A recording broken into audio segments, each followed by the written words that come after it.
कक्षा नौवीं की स्टूडेंट फाइनली आपके यहाँ पर समाज विज्ञान का 13वां पेपर लेके आ चुके हैं। आप लोग बहुत से कमेंट रहते हैं कि समाज विज्ञान पेपर और फाइनली आपके यहाँ पर समाज विज्ञान पेपर आ चुका। और साथ ही इस वीडियो में आपका यहाँ पर समाज विज्ञान पूरा संपूर्ण हाल साइज पेपर कराने वाले। साथ ही आपको इसमें कोई गैप भी नहीं है, तो आपको इस पेपर को अच्छे से याद करना। साथ ही आप यहाँ पर इस पेपर को अच्छे से याद कर लेते हैं तो आपके पास जितना 75 नंबर आने वाले, तो इस पेपर को आपको अच्छे से याद करना। पूरे पेपर आपका संपूर्ण हाल साइज कराने वाले। आप यहाँ पर देख लीजिए 13 बच्चे 2023 कक्षा नौवीं विषय समाज विज्ञान।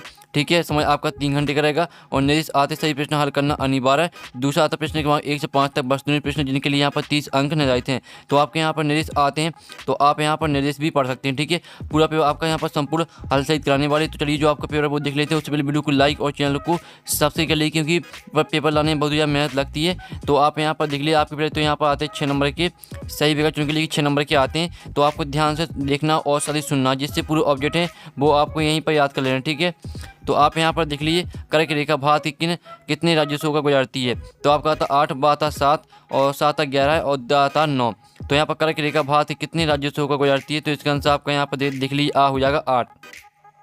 फिर आपका आता दूसरा निम्न में से किस नदी को मध्य प्रदेश की जीवन रेखा कहा जाता है। तो आपका आता चंबल, ब आता नर्मदा और 7 क्षिप्रा और द आता दामोदर। तो यहाँ पर निम्न में से किस नदी को मध्य प्रदेश की जीवन रेखा कहा जाता है, तो इसका आंसर आपका यहाँ पर हो जाएगा नर्मदा। फिर तीसरा आता प्रथम विश्व युद्ध कब लड़ा गया था। तो इसका आप यहाँ पर आता 1915 से 1919 और ब आता 1915 से 1918 और 7 आता 1914 से 1919 और द आता 1914 से 1918। तो यहाँ प्रथम विश्व युद्ध कब लड़ा गया था, तो इसका आंसर आपका यहाँ पर हो जाएगा 1914 से 1918। ठीक है, तो आपको यहाँ पर अच्छे से देखिए और सुनिए, जैसे पूरे ऑब्जेक्ट है वो आपको यहीं पे याद करने। अब चौथा आता लोकतंत्र जनता के लिए, जनता के द्वारा जनता का शासन उपयुक्त कथन है।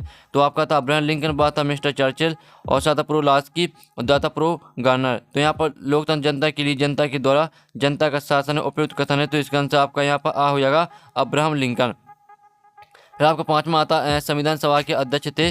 तो आपका आता डॉक्टर राजेंद्र प्रसाद, ब आता बाल गंगाधर तिलक और 7 नेताजी सुभाष चंद्र बोस और द आता ठीक है गुलजारी लाल नंदा। तो यहाँ पर संविधान सभा के अध्यक्ष थे। इसका आंसर आपका आ हो जाएगा डॉक्टर राजेंद्र प्रसाद। आपका यहाँ पर 6वां था पालमपुर में विभिन्न जातियों के कितने परिवार रहते हैं। तो आपका आता 100, ब आता 250, 7 आता 350 और द आता 450। तो यहाँ पालमपुर में विभिन्न जातियों के कितने परिवार रहते थे, तो इसका आंसर आपका द हो जाएगा 450। तो इस तरह से आपके यहाँ पर 6 नंबर के जो सही विकल्प हैं वो आपके यहाँ पर कंप्लीट हो जाते हैं और आपने अच्छे से याद भी कर लिए, स्क्रीनशॉट भी ले लिया हुआ। ठीक है, आप यहाँ पर देख लिए, हम आपको फिर से दिखा दे रहे हैं, तो आप इनके स्क्रीनशॉट ले सकते हैं। अब चलिए आपके यहाँ पर प्रश्न 2 आता रेगिस्तानी पूर्ति कीजिए। 6 नंबर के आते पहला तो विश्व का सबसे बड़ा महाद्वीप डॉट डॉट है। तो इसका आंसर आपका यहाँ पर रहेगा एशिया महाद्वीप। ठीक है, पहले का आंसर आपका हो जाएगा एशिया महाद्वीप। अब आपका यहाँ पर आता ब्रह्मपुत्र नदी को तिब्बत में डोडोर के नाम से जाना जाता है। तो दूसरे का आंसर रहेगा आपका सांपों। ठीक है, दूसरे का आंसर आपको यहाँ पर सांपों हो जाएगा। फिर आपका तीसरा यहाँ पर देख लीजिए कार्ल मार्क्स ने डोडोर नामक ग्रंथ की रचना की। तो तीसरे का आंसर आपका यहाँ पर हो जाएगा दास कैपिटल। ठीक है, तीसरे का आंसर आपका दास कैपिटल हो जाएगा। फिर आपका चौथा यहाँ पर आता भारत में राष्ट्रपति का कार्यकाल होता है। तो भारत में यहाँ पर जो राष्ट्रपति का कार्यकाल होता है वो होता है 5 वर्ष का। तो चौथे का आंसर आपको हो जाएगा 5 वर्ष। फिर आपका 5वां आता नीति निर्देशक तत्व डॉट के संविधान से लिया गया है। तो यहाँ पर नीति निर्देशक तत्व आपका यहाँ पर आयरलैंड की, ठीक है, आयरलैंड के संविधान से लिया गया है। अब चलिए आपका 6वां आता, ठीक है, आपका 5 रेगिस्तान करा दिया। चलिए आपका 6वां रेगिस्तान है। तो आपका यहाँ पर 6वां रेगिस्तान देख लेते हैं। तो स्टूडेंट आप यहाँ पर देख लीजिए, ठीक है, मौसमी बेरोजगारी दोनों क्षेत्रों में पाई जाती है। तो इसका आंसर आप यहाँ पर देख लीजिए, इसका आंसर आपका हो जाएगा ग्रामीण क्षेत्रों में। ठीक है, तो आप यहाँ पर देखिए पहले रेगिस्तान का आंसर आपका एशिया महाद्वीप और दूसरे का आंसर आपका सांपों और तीसरे रेगिस्तान का आंसर आपका दास कैपिटल और चौथे का आपका 5 वर्ष और ठीक है, और 5वें का आपका आयरलैंड के और 6वें का आंसर आपका ग्रामीण क्षेत्रों। तो इस तरह से आपके यहाँ पर जो रेगिस्तान है वो कंप्लीट हो जाते हैं और इनका जो सॉल्यूशन है वो आप यहाँ पर देख लीजिए, स्क्रीनशॉट आप ले सकते हैं। ये आपका रेगिस्तान का सॉल्यूशन है। ठीक है, अब चलिए आपके यहाँ पर आती है सही जोड़ी बनाइए। 6 नंबर की आती है स्तंभ आ और स्तंभ बा में आपकी सही जोड़ी देखिए। पहले आती है प्राकृतिक संसाधन, तो इसे आपको भूमि से मैच कर देनी है। आज़ाद हिंद फौज, तो इसे आपको नेताजी सुभाष चंद्र बोस से मैच करनी है। और मत्स्य पालन आपकी हो जाएगी यहाँ पर प्राथमिक क्षेत्र। और डॉक्टर राजेंद्र प्रसाद आपको यहाँ पर मैच करना संविधान सभा के अध्यक्ष सामने ही मैच कर देनी है। और ड्यूमा 5वीं आती है, तो इसे आपको मैच करना रूस की संसद से। और गेस्तापा को मैच करना आपको सामने गुप्तचर सेवा, ठीक है, सामने ही मैच कर देना। तो इस तरह से आपकी 6 नंबर की जो सही जोड़ी वो कंप्लीट हो जाती हैं। अब आपके आते हैं एक साथ बाकी मुतअद्दिद 6 नंबर के आते हैं। तो पहला था भारत के केंद्र शासित प्रदेशों की संख्या कितनी है। ठीक है, तो इसका आंसर आपका यहाँ पर रहेगा 8। ठीक है, पहले का आंसर आपका 8 हो जाएगा, यहाँ पर देख लीजिए। फिर आपका यहाँ पर दूसरा आता है हीराकुंड बांध किस नदी पर बना है। तो यहाँ पर जो हीराकुंड बांध बना है वो बना है महानदी पर। ठीक है। दूसरी का आंसर आपको हो जाएगा यहाँ पर महानदी।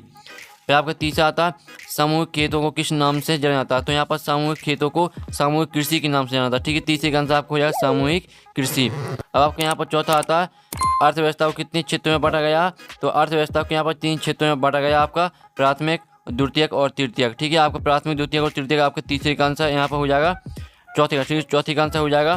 पाँचवा आपका आता है धर्म निरपेक्षता का अर्थ है, तो धर्म निरपेक्षता का आपका यहाँ पर अर्थ हो जाएगा धर्म को राज्य से अलग रखना। ये आपका हो जाएगा यहाँ पर पाँचवें का आंसर, धर्म को राज्य से अलग रखना। अब आपका छठवां आता पालमपुर के निकटतम बड़े गांव का नाम क्या है, तो छठवें का आंसर आपका हो जाएगा यहाँ पर देख लीजिए रायगंज। ठीक है, छठवें का आंसर आपका रायगंज हो जाएगा।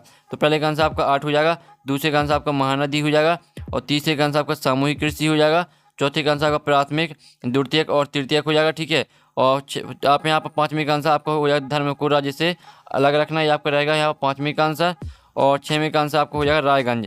ठीक है, इस तरह से आपके हो जाते हैं यहाँ पर 107 वाक्य में उत्तर कंप्लीट। अब आपके यहाँ पर आते हैं सत्य असत्य जानकारी लिखिए, आपके 6 नंबर के आते हैं।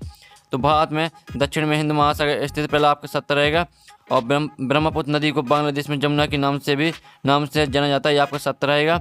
और समाजवादी निजी संपत्ति का विरोध नहीं करते, ये आपका असत्य रहेगा। भारत दुनिया का सबसे बड़ा लोकतंत्र है, तो ये आपका सत्य रहने वाला है। और पालमपुर में सिंचाई की कोई व्यवस्था नहीं है, तो ये आपका असत्य रहेगा। और फिर आपका था भारत में पुरुषों और महिलाओं में साक्षरता स्तर समान है, तो ये आपका असत्य हो जाएगा। तो आप यहाँ पर देख लीजिए, पहला आपके यहाँ पर सत्य रहेगा, और दूसरा आपका सत्य, और तीसरा आपका असत्य रहेगा। ठीक है, और चौथा आपका यहाँ पर रहेगा सत्य, पाँचवा आपका असत्य रहेगा, और छठवां आपका सत्य रहेगा। तो इस तरह से जो आपके सत्य असत्य वो आपके कंप्लीट हो जाते हैं। अब आपके आते हैं प्रश्न 6 आता है भारत के केंद्र शासित प्रदेशों के नाम लिखिए, अथवा आता है भारत के पड़ोसी देशों के नाम लिखिए, आपके 2 नंबर का क्वेश्चन है। प्रश्न 7 आता है भारत को विश्व में किन किन नामों से जाना जाता है, अथवा आता मानक ठीक है एमोत्तर से क्या आशा है। फिर आपका 8वां था 18वीं सदी में फ्रांसीसी समाज कितने वर्ग में बांटा था, अथवा था फ्रांस की क्रांति ने विश्व को कौन से 3 सिद्धांत दिए। फिर आपका 9वां आता खूनी रविवार की घटना क्या थी, आपका प्रश्न 9 रहेगा। अब प्रश्न 9 का आपका यहाँ पर अथवा देख लेते हैं, तो इनके आंसर भी हम कराने वाले हैं। अब 9वें का अथवा था पहला विश्व युद्ध कब से कब तक लड़ा गया। फिर आपका 10वां था लोकतंत्र की परिभाषा दीजिए, अथवा था 5 लोकतांत्रिक देशों के नाम लिखिए। सभी के आंसर आपको कराएंगे। ठीक है, आप वीडियो पूरा देखिए। प्रश्न 11 संसदीय शासन प्रणाली क्या है, अथवा था संविधान सभा के 5 सदस्यों के नाम लिखिए। फिर आपका 12वां था बहस के मताधिकार क्या है, अथवा था संविधान निर्माण क्यों आवश्यक है। प्रश्न 13 आता शिक्षित बेरोजगारी से आप क्या समझते हैं, अथवा था बेरोजगारी से क्या आशा है। फिर आपका 14वां क्वेश्चन आता है जन्म दर से क्या आशा है, अथवा आता मृत्यु दर से आप क्या समझते हैं। तो जल्दी से इनके स्क्रीनशॉट आपको लेते चलना। ठीक है, स्क्रीनशॉट आप लेते चलिए। 15वां क्वेश्चन आता रबी और खरीफ फसल में 2 अंतर लिखिए, अथवा आता गंगा नदी की प्रमुख सहायक नदियों के नाम लिखिए। फिर आपको 16वां आता फ्रांसीसी समाज में कर व्यवस्था कैसी थी, अथवा था। ठीक है, तो अथवा देख लीजिए। फिर आपको 17वां क्वेश्चन था कार्ल मार्क्स का पूंजीवाद पर क्या विचार था, अथवा था द्वितीय इंटरनेशनल क्या था। फिर आपका 18वां क्वेश्चन था कार्यशील पूंजी किसे कहते हैं, अथवा था पालमपुर में किन किसानों को खेती से बचत होती है। सभी के हम आंसर आपको कराने वाले हैं। पहले तो आप इनके स्क्रीनशॉट ले लीजिए। फिर 19वें क्वेश्चन आता कन्याकुमारी और कश्मीर में दिन रात की अवधि में अंतर होता है, कोई 2 कारण लिखिए। अथवा था कर्क रेखा का भारत की जलवायु में महत्व है, कोई 2 महत्व लिखिए। 20वां आता फ्रांसीसी समाज की किन तबकों क्रांति के कारण सत्ता छोड़ने पर मजबूर होना पड़ा, ये आपका 20वां क्वेश्चन रहेगा। ठीक है, और आपका 19वें क्वेश्चन हमने आपका करा दिया, 20वें करा दिया। अब 20वें का जो अथवा आप वो देख लेते हैं। तो स्टूडेंट आप यहाँ पर देख 20वें का आपका अथवा 19वीं सदी और 20वीं सदी की दुनिया के लिए फ्रांसीसी क्रांति कौन सी विरासत छोड़ गई। फिर आपका 21वां आता उदारवादी पर टिप्पणी लिखिए, अथवा आता बेरोजगारी के दुष्परिणाम लिखिए। 22वां आता भारत को उपमहाद्वीप की संज्ञा क्यों दी जाती है, 3 बिंदुओं से स्पष्ट की। 4 नंबर क्वेश्चन रहेगा।